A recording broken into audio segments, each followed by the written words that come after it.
नमस्कार, स्वागत है संदीपनी क्लासेस में। और आज हम कक्षा 12th के विद्यार्थियों के लिए स्पेशली और नीट की तैयारी करने वाले विद्यार्थी हो या फिर किसी भी प्रतियोगी परीक्षा की तैयारी कर रहे हैं आप, तो आपके लिए समान रूप से उपयोगी रहेगा ये वीडियो। और आज हम इसमें क्विक रिवीजन करेंगे क्योंकि आपके प्री बोर्ड के एग्जाम अब आज हो गए हैं और बोर्ड की अब फाइनल तैयारी करनी है और समय भी बहुत कम है, तो हम क्विक रिवीजन सीरीज लेके आए हैं। क्विक रिवीजन सीरीज में हम पूरे चैप्टर को कोई सा भी चैप्टर हो, अलग अलग चैप्टर के अपन वीडियो लेक्चर अपलोड करेंगे, तो आप उनको देख सकते हैं। क्विक रिवीजन से ये रहेगा कि आपको मेन सारी पॉइंट्स और उससे संबंधित जानकारी आपको मिल जाएगी। लगभग 30 मिनट का ये वीडियो रहेगा जिसमें हम पूरे चैप्टर को रिवाइज करेंगे। हर एक टॉपिक को, हर एक हेडिंग को उस चैप्टर की को हमने इसमें कवर अप किया है, तो आपको वीडियो स्किप नहीं करना है। और संदीपनी क्लासेस का यूट्यूब चैनल अगर आपने अभी तक सब्सक्राइब नहीं किया है तो सब्सक्राइब कर लें, बेल आइकन को प्रेस करें और ऑल पर क्लिक करें, जिससे वीडियो अपलोड होते ही आपको नोटिफिकेशन मिल जाए। क्योंकि वीडियो आपके पास नहीं पहुंचेगा तो आप देख नहीं पाएंगे। और अपने फ्रेंड्स के साथ इसे शेयर भी कर लें। आपने देखो इधर लिखा हुआ है, ये 30 मिनट में हमें इस चैप्टर का रिवीजन करना है। ठीक है, ह्यूमन हेल्थ और डिजीज वाला ये चैप्टर है एनसीईआरटी का, तो ये एनसीईआरटी का चैप्टर है। 12th क्लास के बायोलॉजी का चैप्टर है ये। तो हम इसमें क्विक रिवीजन के थ्रू अपन देखते हैं। लास्ट डे फाइनल स्प्रिंट है, अंतिम दिन का ये रिवीजन है। तो आप वीडियो में बस बने रहें और अपनी तैयारी को बेहतर करते रहें।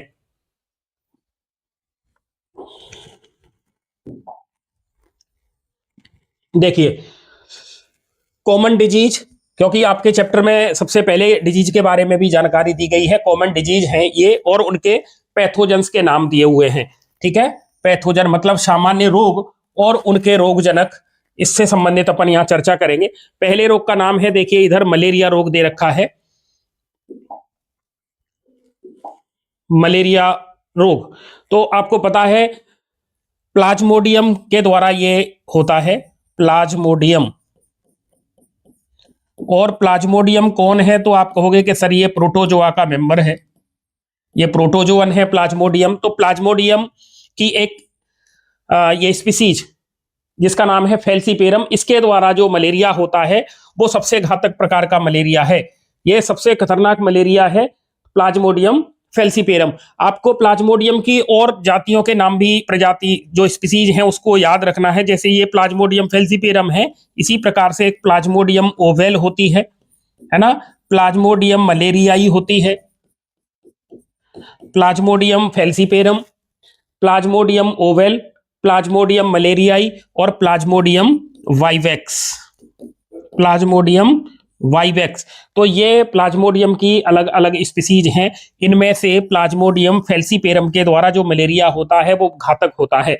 ठीक है, अगली चर्चा करते हैं। और अगली डिजीज का नाम है टाइफॉइड। टाइफाइड जो सामान्य भाषा में मोतीझरा के नाम से जानते हैं, मोतीझरा, ये मोतीझरा बीमारी है टाइफाइड, जो साल्मोनेला टाइफी के द्वारा होती है। आपको याद रखना है, जैसे अभी अपन ने मलेरिया की चर्चा की थी तो ये प्लाज्मोडियम के द्वारा होती है। ठीक है, और प्लाज्मोडियम में हमें ये याद रखना है ये प्रोटोजोआ के द्वारा होने वाली, प्रोटोजोआ के द्वारा होने वाली बीमारी है। ठीक है, प्रोटोजोआ। ऐसे ही टाइफाइड है, ये साल्मोनेला टाइफी से होती है और साल्मोनेला टाइफी बैक्टीरिया है, जीवाणु जनित रोग है ये। क्योंकि एग्जाम में ऐसे भी पूछ लेता है कि कौन सी बीमारी बैक्टीरियल है, कौन सी बीमारी वायरल डिजीज है, प्रोटोजोअन है या फिर कृमि के द्वारा होने वाली है। तो आपको ये याद रखना है साल्मोनेला टाइफी ये बैक्टीरिया है। ठीक है, तो टाइफॉइड है वो बैक्टीरिया के द्वारा होता है और इसके लिए जो टेस्ट किया जाता है वो विडाल टेस्ट है। इसका डायग्नोसिस करने के लिए विडाल टेस्ट किया जाता है। तो टाइफॉइड का विडाल टेस्ट और साल्मोनेला टाइफी आपको इस तरीके से ये याद रखना है। अगली बीमारी है, अगली डिजीज का नाम है अमीबायोसिस। अमीबायोसिस ये होता है एंटमीबा हिस्टोलिटिका से और ये भी प्रोटोजोआ से होने वाली डिजीज है, प्रोटोजोआ से होने वाली ये बीमारी है एंटमीबा हिस्टोलिटिका। और इसमें ये लार्ज इंटेस्टाइन पैरासाइट है, मतलब ये बड़ी आंत का परजीवी है। ठीक है, बड़ी आंत का परजीवी है। देखिए मेरे चैनल पर आपको कक्षा 12 से संबंधित बहुत सारे वीडियो प्लेलिस्ट में मिलेंगे और उनसे संबंधित प्री बोर्ड में बहुत सारे क्वेश्चन आए हुए हैं। तो आप इस तरीके से अपनी तैयारी जारी रखें, आपको क्वेश्चन मिलेंगे। आपके बोर्ड के एग्जाम में भी आपको क्वेश्चन मिलेंगे, कंपटीशन एग्जाम में तो मिलने ही है, लेकिन आपको बोर्ड में भी इनसे संबंधित क्वेश्चन मिलेंगे। ठीक है, तो ये हमने इधर 3 डिजीज को देखा है। इनमें से अब थोड़ी सी और चर्चा कर लें। जो मलेरिया है, इसका वेक्टर कौन है, इसका वाहक कौन है? तो आपका आंसर आएगा फीमेल मॉस्किटो, मादा एनाफिलीज, एनाफिलीज मच्छर। ठीक है, और मलेरिया में जो कंपकपी के साथ अत्यधिक ठंड के साथ जो बुखार आता है, उसका कारण होता है एक रसायन जिसे कहते हैं हीमोजोइन।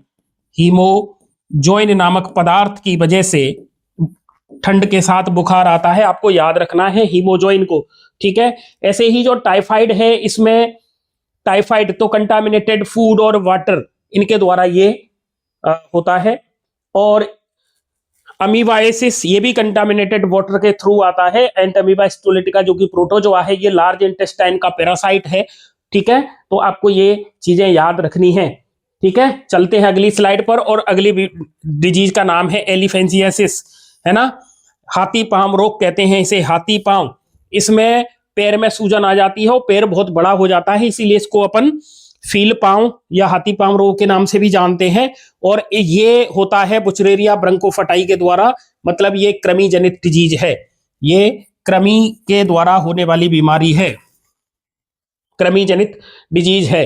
अगली डिजीज का नाम है रिंगवर्म, जिसे अपन सामान्य भाषा में दाद कहते हैं, रिंगवर्म। ये माइक्रोस्पोरम, है ना, और ट्राइकोफाइटोन नाम की फंजाई के द्वारा होता है। ये कवक जनित बीमारी है, ये कवक के द्वारा होता है। ठीक है, तो ये फंगल डिजीज है। ठीक है, कॉमन कोल्ड, सामान्य जुकाम, सामान्य जुकाम राइनो वायरस के द्वारा होता है, सामान्य जुकाम राइनो वायरस के द्वारा होता है। आपको इसमें याद रखना है, सामान्य जुकाम में जो हमारा श्वसन का पथ है ना, रेस्पिरेटरी ट्रैक्ट, वो प्रभावित होता है, श्वसन पथ, है ना, और हमारी नाक प्रभावित होती है। इसमें 2 चीजें याद रखनी है।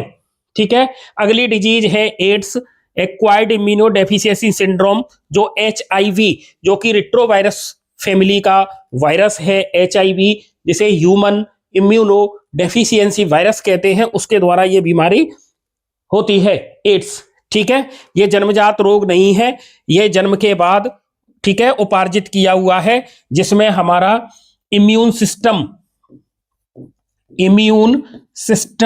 प्रभावित होता है, इम्यून सिस्टम प्रभावित होता है। और इसमें टी हेल्पर सेल ये प्रभावित होती हैं, टी हेल्पर सेल। चलिए अगली स्लाइड पर चलते हैं। ठीक है, इम्यूनिटी से संबंधित यहां पर अपन चर्चा करेंगे। इम्यूनिटी, ठीक है, डिफेंस मैकेनिज्म है हमारी बॉडी का, ये प्रतिरक्षा तंत्र है। ठीक है, तो इम्यूनिटी देखिए 2 प्रकार की है, एक है इन्नेट इम्यूनिटी और एक है एक्वायर्ड इम्यूनिटी। ठीक है, 2 प्रकार की है। तो जो इन्नेट इम्यूनिटी है, ये नॉन स्पेसिफिक होती है और ये जन्मजात होती है। तो ये कैसी होगी? ये जन्म से ही आती है शरीर में, तो ये जन्मजात होती है। ठीक है, एक्वायर्ड इम्यूनिटी ये जन्म के बाद आती है, जन्म के बाद अर्जित की जाती है ये। तो एक्वायर्ड है, ये मेमोरी बेस्ड होती है, आपको याद रखना है, और ये स्पेसिफिक होती है। ठीक है, कैसी होती है? स्पेसिफिक होती है। तो इन्नेट इम्यूनिटी जिसे जन्मजात कहते हैं हिंदी में, इसे सहज प्रतिरक्षा कहते हैं, और इसे अर्जित प्रतिरक्षा कहते हैं, जो मेमोरी बेस्ड होती है। ठीक है, इसी तरीके से अगर हम इम्यूनिटी की बात करें तो एक होती है एक्टिव इम्यूनिटी और एक होती है पैसिव इम्यूनिटी। ठीक है, एक्टिव और पैसिव मतलब सक्रिय प्रतिरक्षा और निष्क्रिय प्रतिरक्षा। देखो ये फैक्ट आप याद कर लें, आपको बोर्ड में ये देखने को मिलेंगे। इसका एक डिटेल्ड वीडियो और इसके कुछ MCQs लेकर भी हम आएंगे, तो आप चैनल को सब्सक्राइब करके रखें जिससे आपको वीडियो समय पर मिल सके, क्योंकि आपकी परीक्षाओं में अब ज्यादा समय नहीं बचा है, तो उस हिसाब से आपको थोड़ा सा फास्टली चलना पड़ेगा, तब आपका सिलेबस कवर अप हो पाएगा। ठीक है, जो एक्टिव इम्यूनिटी है वो बॉडी प्रोड्यूस करती है। और जो पैसिव इम्यूनिटी है इसमें क्या करते हैं अपन, इसमें प्री फॉर्म्ड जो एंटीबॉडीज हैं प्री फॉर्म्ड एंटीबॉडीज, इनको अपन बाहर से बनाकर बॉडी में इंजेक्ट कराते हैं। ठीक है, देखो एक्टिव इम्यूनिटी क्या है, इसमें जो एंटीबॉडीज बनेंगे वो जब एंटीजन बॉडी में कोई एंटर करेगा तो उसके खिलाफ हमारे शरीर में प्रतिरक्षा तंत्र काम करता है, तो उसे कहते हैं हम अपन एक्टिव। लेकिन बॉडी में बाहर से बना हुआ कोई एंटीबॉडी भेजा जा रहा है रोग से लड़ने के लिए, एंटीजन से लड़ने के लिए, तो हम उसे कहते हैं फिर पैसिव इम्यूनिटी। ठीक है, तो एक्टिव इम्यूनिटी और पैसिव इम्यूनिटी आपको याद रखना है। एक को कहते हैं सक्रिय और एक को कहते हैं निष्क्रिय इम्यूनिटी। डिटेल्ड वीडियो आपको अगला मिलने वाला है, तो आप उसका इंतजार करें, वो आपको बहुत जल्दी मिलेगा। अगला है, देखिए यहां पर दो इम्यूनोग्लोब्यूलिन ए और इम्यूनोग्लोब्यूलिन ई दो के नाम दिए हुए हैं। ठीक है, यहां से आपका वन वर्ड आता है, एमसीक्यूज या फिर वन लाइनर या फिर फिल इन द ब्लैंक्स, कहीं भी इनमें से संबंधित क्वेश्चन मैच मेकिंग में भी आ सकता है। ठीक है, तो आपको ये चीजें सारी याद रखनी है। देखिए आईजीए इम्यूनोग्लोब्यूलिन ए, ये कोलेस्ट्रम में पाया जाता है। अब कोलेस्ट्रम क्या है, तो जब बच्चे का जन्म होता है तो सबसे पहले बार जो दूध स्रावित होता है, प्रथम स्तन्य कहते हैं इसे हिंदी में। ठीक है, प्रथम स्तन्य, इसे पीयूष के नाम से भी जानते हैं, पीयूष भी कहते हैं इसे, और इसे हिंदी में खीस भी कहते हैं। इसके देखो बहुत सारे नाम है, प्रथम स्तन्य कह लो, पीयूष कह लो, खीस कह लो, और अंग्रेजी में इसे अपन कह रहे हैं कोलेस्ट्रम। ये मदर से स्रावित होने वाला मिल्क है। मिल्क का सिक्रेशन करने में जो हार्मोन्स काम करता है वो ऑक्सीटोसिन है, आपको याद रखना है, और मिल्क का प्रोडक्शन प्रोलैक्टिन पीआरएल हार्मोन कराता है। ठीक है, तो आईजीए कोलेस्ट्रम में पाया जाता है, और आईजीई ये एलर्जी रेस्पॉन्स में काम करती है। ठीक है, आईजीई, तो एलर्जी और कोलेस्ट्रम ये दो आपके सिलेबस में दिए हुए हैं, दोनों से संबंधित क्वेश्चन आते हैं। तो ठीक है, ए कोलेस्ट्रम का है और ई आपको याद रखना है ये एलर्जी। ठीक है, तो इस तरीके से दो इम्यूनोग्लोब्यूलिन ए और इम्यूनोग्लोब्यूलिन ई के बारे में आपको याद रखना है। तो ये चर्चा अपन ने कर ली है इम्यूनिटी से संबंधित।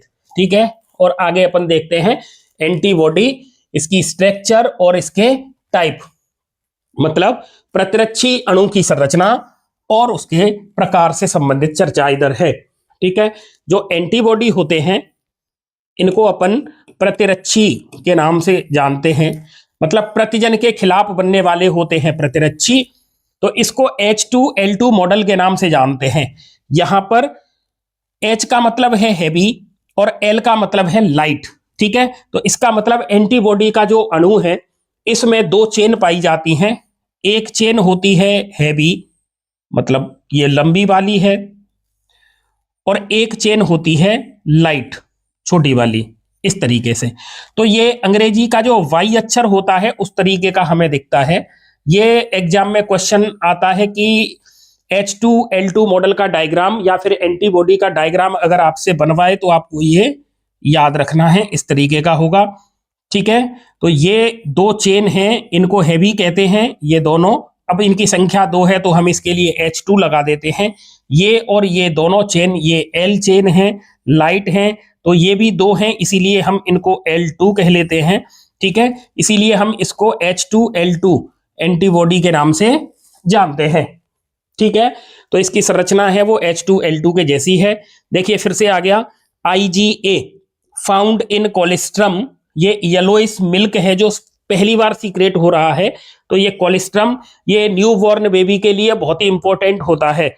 ठीक है, नवजात शिशु के लिए ये बहुत जरूरी होता है क्योंकि इसमें सारे न्यूट्रिएंट्स मौजूद होते हैं। इसके अलावा इसमें IgA नाम का ये एंटीबॉडी भी है, तो ये बच्चे की इम्यून सिस्टम से संबंधित होता है और ये मां से प्राप्त होता है बच्चे को। ठीक है, तो एक प्रकार की ये पैसिव इम्यूनिटी का ही एग्जाम्पल है। ठीक है, IgE मीडिएट्स एलर्जिक रिएक्शंस, ये एलर्जी से संबंधित है IgE, दोनों को याद रखना है। देखिए अगला है वैक्सीनेशन, तो इसमें क्या करते हैं अपन, प्रोवाइड्स एक्टिव इम्यूनिटी। ठीक है, टीकाकरण, सक्रिय प्रतिरक्षा प्रोवाइड्स एक्टिव इम्यूनिटी।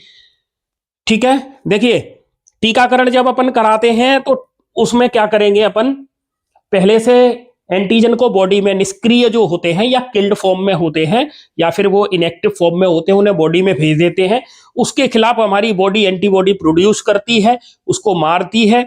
ठीक है, अब जब दोबारा से वो अगर एंटीजन आएगा तो हमारी एंटीबॉडी को ये मेमोरी रहेगी और उसको वो जल्दी से मार पाती है। मतलब फर्स्ट बार की जो रिएक्शन होगी इम्यून सिस्टम के दौरान तो वो स्लो होती है, लेकिन सेकंड वाली फास्ट होती है। इसका मतलब हमारा इम्यून सिस्टम मेमोरी बेस्ड होता है, उसको उस चीज की मेमोरी रहती है। ठीक है, आगे चले और देखिए लिम्फोइड ऑर्गन्स के बारे में अगर अपन बात करें, ठीक है, लसीकाव अंग लिम्फोइड ऑर्गन्स, तो इसमें देखिए थाइमस और स्प्लीन ये दो नाम हैं इधर, बोन मेरो और MALT। ठीक है, तीन नाम आपको इधर याद रखने हैं। ठीक है, देखिए सबसे पहले अपन इसको देखें, main site for lymphocytes production, सभी लसिका कोशिकाओं का निर्माण अस्थि मज्जा में होता है। तो जैसे ये हमारी बोन्स है, तो बोन्स के अंदर आपको पता है यहां पर बोन मैरो है, इस बोन मैरो के अंदर लिम्फोसाइट बनते हैं, लिम्फोसाइट बनते हैं। ठीक है, अब लिम्फोसाइट को अपन किस नाम से जानते हैं, तो अपन इसे हिंदी में लसिकाणु कहते हैं। आपको पता है लिम्फोसाइट के नाम जब अपन लेते हैं तो एक होती हैं टी लिम्फोसाइट या टी सेल और एक होती हैं बी लिम्फोसाइट या फिर बी सेल। ये दोनों प्रकार की जो सेल्स हैं ये हमारे इम्यून सिस्टम के लिए जिम्मेदार हैं और ये बाहर से आने वाले एंटीजन का खात्मा भी करती हैं। ठीक है, तो टी सेल और बी सेल।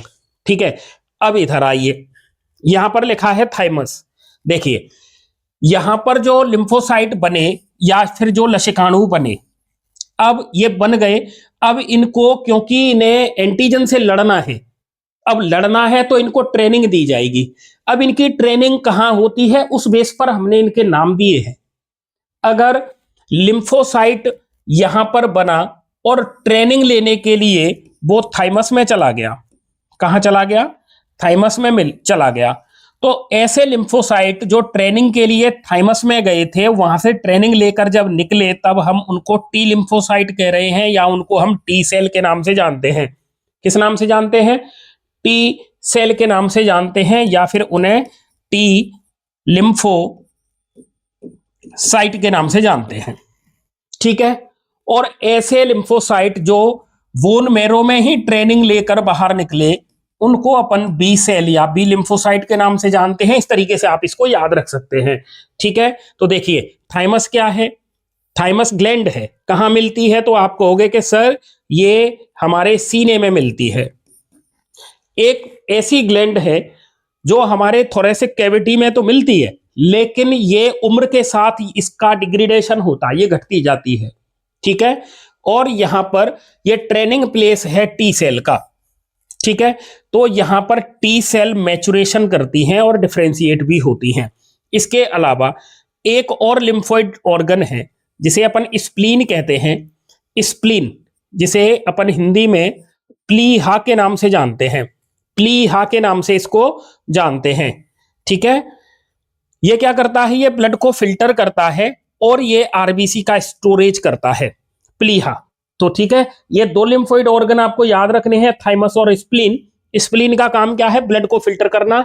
MCQ आता है या फिर वन लाइनर क्वेश्चन भी आता है ना। तो स्प्लीन को आपको याद रखना है, ये ब्लड को प्यूरिफाई करता है, फिल्टर करता है। ठीक है, और अपन स्प्लीन को मृत आरबीसी का कब्रिस्तान भी कहते हैं। ठीक है, मृत आरबीसी जो मर गई हैं, आरबीसी जो होती है हमारे शरीर में, इनका जो जीवन काल है वो 120 दिन का होता है।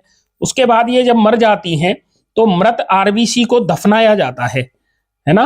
इनको कहां दफनाया जाता है, तो आपका आंसर आएगा स्प्लीन में, है ना। इसीलिए इसे मृत आरबीसी का कब्रिस्तान भी कहते हैं।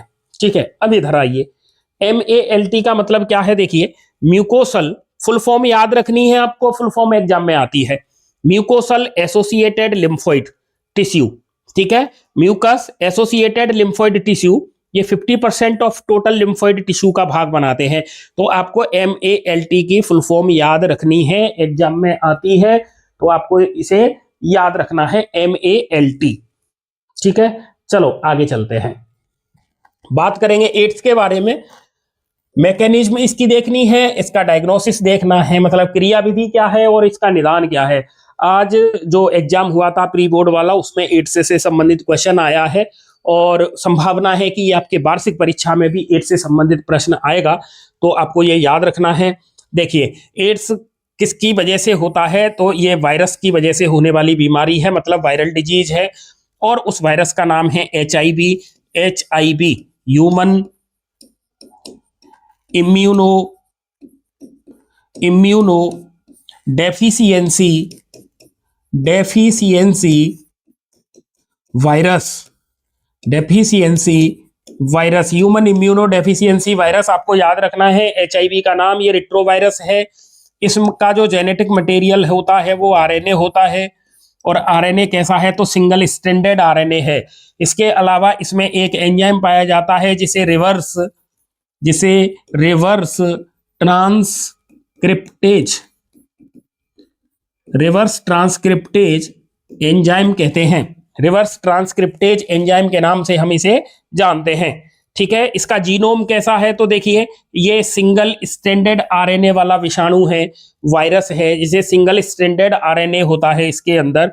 ठीक है, टारगेट क्या है इसका, तो ये हमारे शरीर की हेल्पर T सेल्स को डैमेज करता है।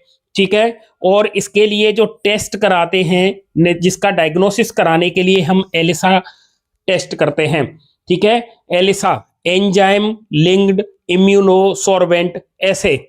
ठीक है, तो इस तरीके से ये एड्स के बारे में देखिए, आपसे point two the point question पूछा जाता है। एड्स का कारण क्या है, एड्स होने किसकी वजह से होता है, उस विषाणु का नाम क्या है, इसका टेस्ट क्या है। ठीक है, किस टेस्ट से, इसका टारगेट ऑर्गन्स क्या है, HIV किससे बना हुआ है, तो सिंगल स्ट्रैंडेड RNA होगा, और उसके चारों तरफ प्रोटीन की एक कोटिंग होती है। आपको पता ही है विषाणु में दो ही चीजें तो होती हैं, या एक तो जेनेटिक मटेरियल होता है, एक प्रोटीन का कोट होता है जिसे अपन कैप्सिड के नाम से जानते हैं। ठीक है, आगे देखिए, कैंसर डेडली मेटास्टेसिस, इसमें एक प्रोसेस होती है जिसे मेटास्टेसिस के नाम से जानते हैं। ठीक है, तो मेटास्टेसिस जो प्रॉपर्टी है कैंसर की, ये सबसे खतरनाक गुण है। अगर कैंसर की सेल मेटास्टेसिस दर्शाती हैं तो फिर वो बहुत घातक हो जाता है, क्योंकि ये बॉडी के ब्लड के साथ इसकी सेल्स मूव करती हैं और नए नए ट्यूमर बनाती रहती हैं। ठीक है, तो इसकी कैंसर से संबंधित कुछ की इंफॉर्मेशन अपन देख लेते हैं। देखिए, मोस्ट डेंजरस होता है, तो मोस्ट डेंजरस प्रॉपर्टी इसकी मेटास्टेसिस है। इसमें क्या होता है, ये स्प्रीड फैलता है अदर साइट्स में। ठीक है, कैंसर का दूसरे अंगों में फैलना मेटास्टेसिस के नाम से जाना जाता है, और ये सबसे इसका डरावना गुण है, मोस्ट डेंजरस, सबसे खतरनाक गुण है ये। कॉज क्या है इसका, देखिए, टोबैको स्मोक मेजर कार्सिनोजन। ठीक है, धूम्रपान इसका प्रमुख कारण है। और ट्यूमर के टाइप देखें अगर अपन, तो आपकी NCERT में ट्यूमर के दो टाइप दिए हुए हैं, एक तो होता है विनाइन और एक होता है मैलिग्नेंट। इसे हिंदी में कहते हैं सुदम, यहां लिखा है सुदम और दुर्दम। ठीक है, जो सुदम है, बिनाइन को सुदम कहते हैं, और मैलिग्नेंट को अपन दुर्दम के नाम से जानते हैं। देखिए, जो बिनाइन ट्यूमर होता है ये ऑपरेशन से आसानी से निकल जाता है, और इसके आगे भविष्य में होने की संभावना भी बहुत कम रहती है, इसलिए क्योंकि ये बॉडी में फैलता भी नहीं है। लेकिन जो मैलिग्नेंट ट्यूमर होता है, ये मेटास्टेसिस शो करता है, और इसकी सेल बॉडी में स्प्रेड होती है, फैलती रहती है और नए नए ट्यूमर बनाती रहती है, इसलिए ये सबसे घातक होता है। ठीक है, आगे देखिए, कैंसर का डिटेक्शन और इसका ट्रीटमेंट क्या है, मतलब कैंसर की पहचान कैसे करेंगे और इसका उपचार क्या है। तो इसकी पहचान के लिए देखिए, एक मेथड होता है बायोप्सी। ठीक है, हिस्टोपैथोलॉजी, बायोप्सी, हिस्टोपैथोलॉजी, इसमें क्या करते हैं, बॉडी का जो संबंधित कोई ऑर्गन है जहां पर संभावना है, तो वहां से एक छोटा सा टुकड़ा निकाला जाता है, और इसमें फिर सेल डिवीजन को देखा जाता है कि सेल का नई सेल बनने की स्पीड क्या है। ठीक है, इसके अलावा अपन इसमें CT स्कैन भी कराते हैं, कंप्यूटेड टोमोग्राफी और MRI, नॉन आयोनाइजिंग रेडिएशन इसमें काम में आती हैं। ये मैग्नेट पर आधारित ये जांच है। ठीक है, MRI मैग्नेटिक रेजोनेंस इमेजिंग। इस तरीके से इसकी पहचान के लिए ये सारे ऑप्शन हैं।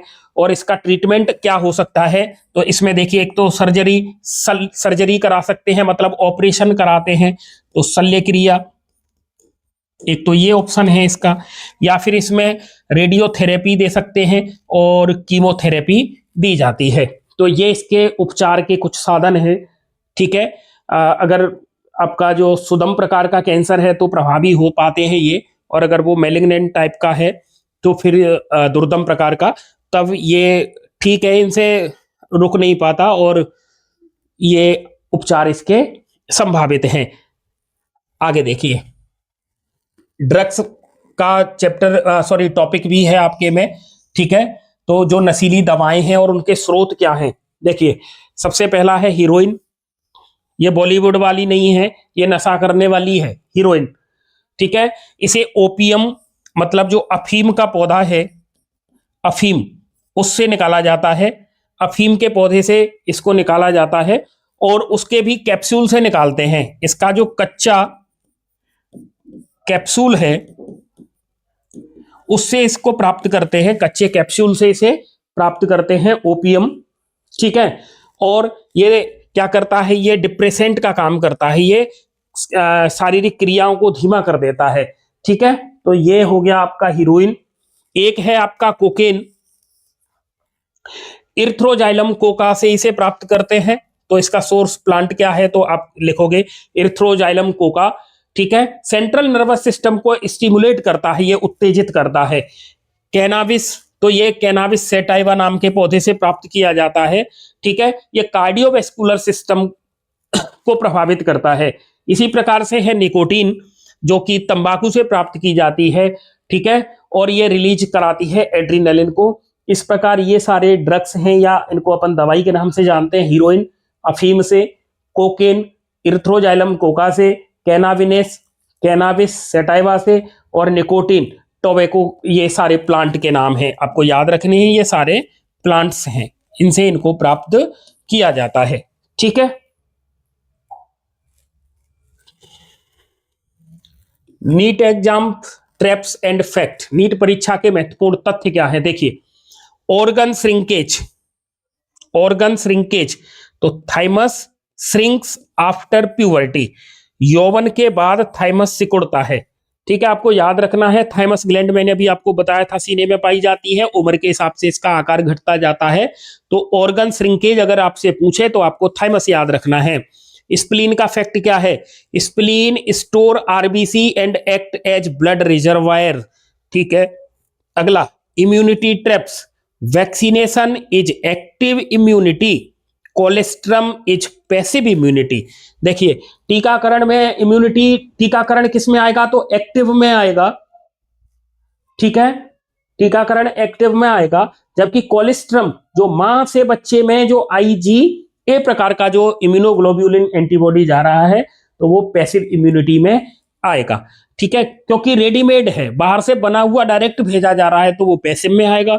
ठीक है, आपको इस तरीके से इसको याद रखना है।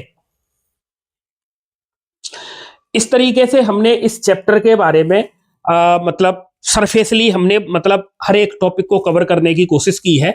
ठीक है, 30 मिनट का ये शो था, आपने देखने के लिए इसे समय निकाला, और आगे इससे संबंधित डिटेल वीडियो आपको मिलने वाला है, उससे इससे संबंधित MCQs भी आपको मिलेंगे। तो आपने चैनल को सब्सक्राइब कर लिया होगा, और हाँ, अगर नहीं किया है तो सब्सक्राइब कर लें, क्योंकि आपको इस तरीके के बेहतरीन वीडियो आपको मिलते रहेंगे। क्विक रिवीजन आपको मिलेगा, साथ में आपकी बोर्ड परीक्षा 2026 को टारगेट करते हुए हम वीडियो आपको भेजते रहेंगे।